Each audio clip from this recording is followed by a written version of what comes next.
दोस्तों, boss house in दिनों जश्न और तूफान के बीच झूल रहा था। एक तरफ हल्दी की रस्मों का पवित्र रंग था, तो दूसरी तरफ छुपे हुए राज की स्याही गहराती जा रही थी। हर कोने में हल्दी की महक और शहनाइयों की गूंज थी, लेकिन उस खुशी की चादर के पीछे कुछ दिल टूटने की आहटें थी।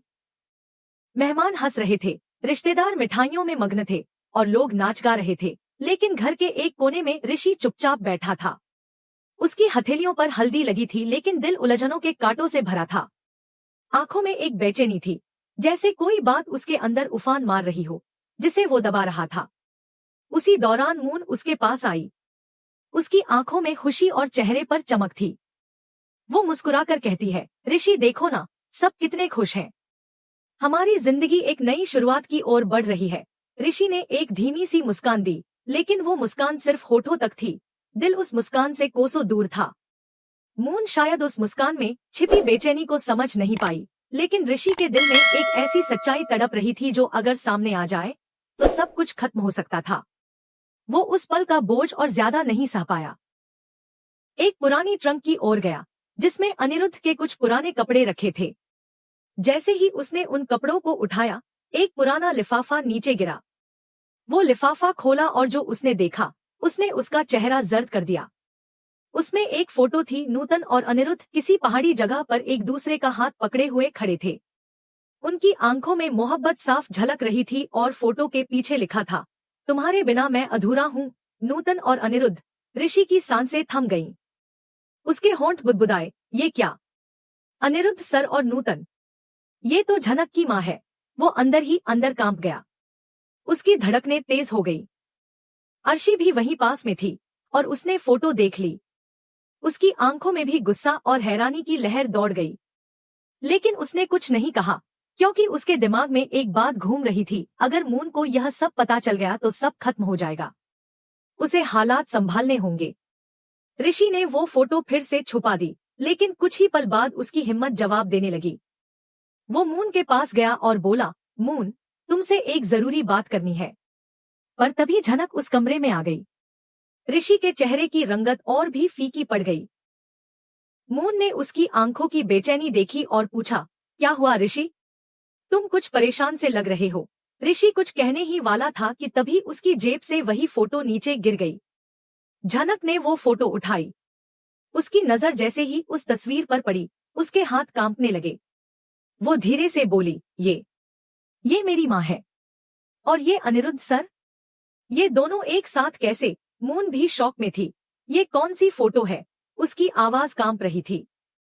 अर्शी ने नजरें झुका ली और गहरी सांस लेते हुए बोला, झनक, तुम्हें कभी ये सब नहीं जानना चाहिए था, लेकिन अब जब देख ही लिया है तो सुनो। हाँ, तुम्हारी माँ और अनिरुद्ध सर का एक रिश्ता था, और हो सकता है कि तुम अनिरुद्ध सर की बेटी हो।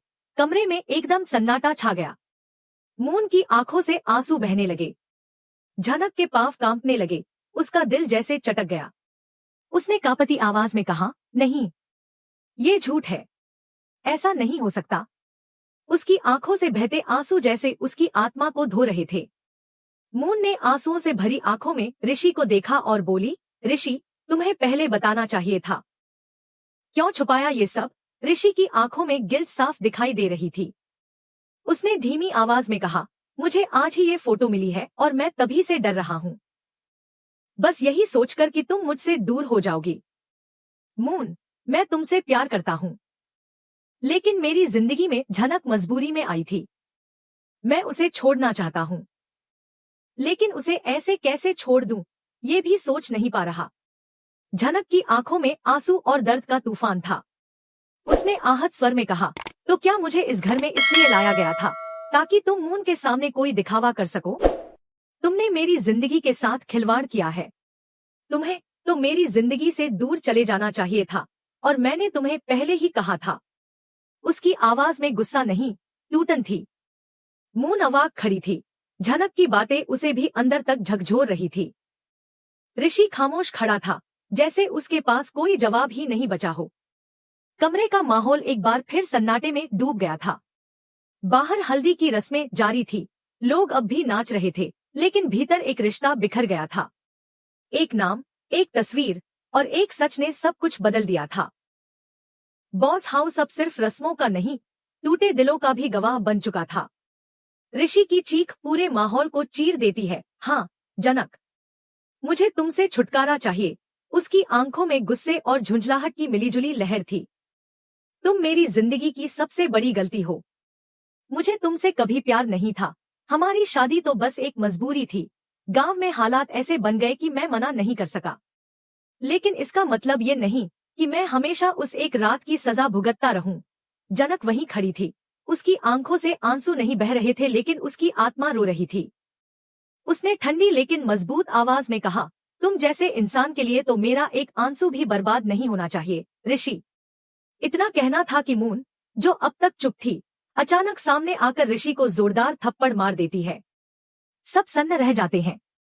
बस करो ऋषि, तुमने सिर्फ मुझे धोखा नहीं दिया, झनक को भी बर्बाद किया है। तुम खुद को क्या समझते हो? क्या हर इंसान तुम्हारी जिंदगी का खिलौना है? भीड़ में कई लोग अब ऋषि की ओर गुस्से से देख रहे थे। जिनकी आंखों में पहले कभी उसके लिए सम्मान था, अब नफरत झलक रही थी। लेकिन कुछ लोग सोच में भी पड़ गए, क्या वाकई सारी गलती ऋषि की ही है? आखिर जिस सिचुएशन में उसकी और झनक की शादी हुई, वो मजबूरी थी। झनक खुद तो कह चुकी थी कि वह गांव छोड़कर शहर जाना चाहती है और अपनी राह खुद चुनना चाहती है। तो क्या वह खुद ही अब अपनी जिंदगी में उलझने नहीं ला रही? अगर ऋषि अपनी जिंदगी जीना चाहता है, तो क्या ये गलत है? इन्हीं सवालों के बीच ऋषि फिर चिल्लाता है, मुझे फर्क नहीं पड़ता। मैं अब सिर्फ अपनी जिंदगी जीना चाहता हूँ, वो भी मून के साथ। झनक, मेरी जिंदगी से हमेशा के लिए निकल जाओ। उसकी बातों का नश्तर झनक की आत्मा को बींध देता है, लेकिन वह अब टूटकर नहीं बिखरती, बल्कि चुपचाप अपनी आंखें झुका लेती है। उसी समय अनिरुद्ध वहां पहुंचता है। सबकी बातें सुनने के बाद उसकी आंखों में पछतावे की चमक थी। वह धीमी आवाज में लेकिन गहराई से कहता है, रुको ऋषि, तुमसे भी बड़ी गलती मेरी है। झनक सिर्फ मेरी जिम्मेदारी नहीं, वो मेरी बेटी भी हो सकती है। जैसे ही उसके शब्द गूंजते हैं, पूरे घर की हवा थम जाती है। सबके कदमों के नीचे की जमीन खिसक जाती है। झनक का चेहरा सून पड़ जाता है। तभी नूतन धीरे धीरे आगे बढ़ती है, आंखों में आंसू और होठों पर सन्नाटा। मैं इस सच को जिंदगी भर छिपाना चाहती थी, लेकिन अब नहीं। हाँ अनिरुद्ध, झनक तुम्हारी ही बेटी है। झनक के पांव कांपते हैं। वह गिरते गिरते खुद को संभालती है। उसकी आंखों में गहराई तक जले हुए सवाल थे, मैं कभी जान ही नहीं पाई। मुझे तो हमेशा लगा कि मैं इस घर पर एक बोझ हूँ, एक पराई।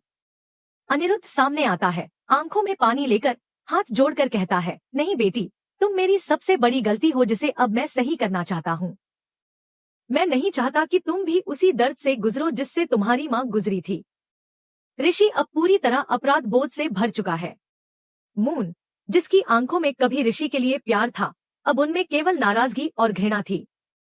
वह कहती है, मैं तुम्हारे साथ अब एक पल भी नहीं रह सकती।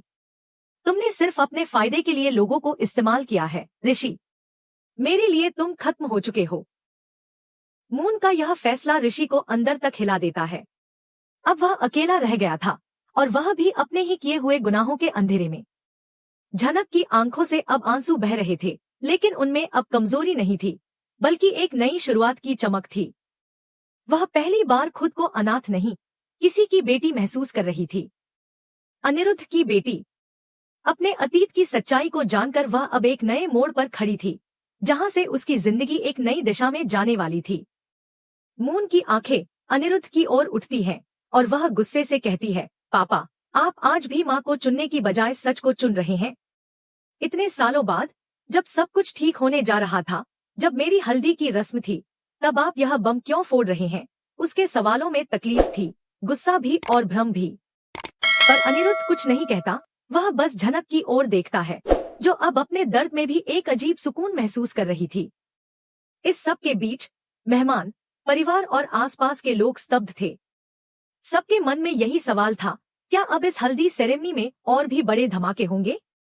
क्या मून और अनिरुद्ध के रिश्ते अब पहले जैसे रह पाएंगे? क्या झनक अनिरुद्ध को अपनाएगी?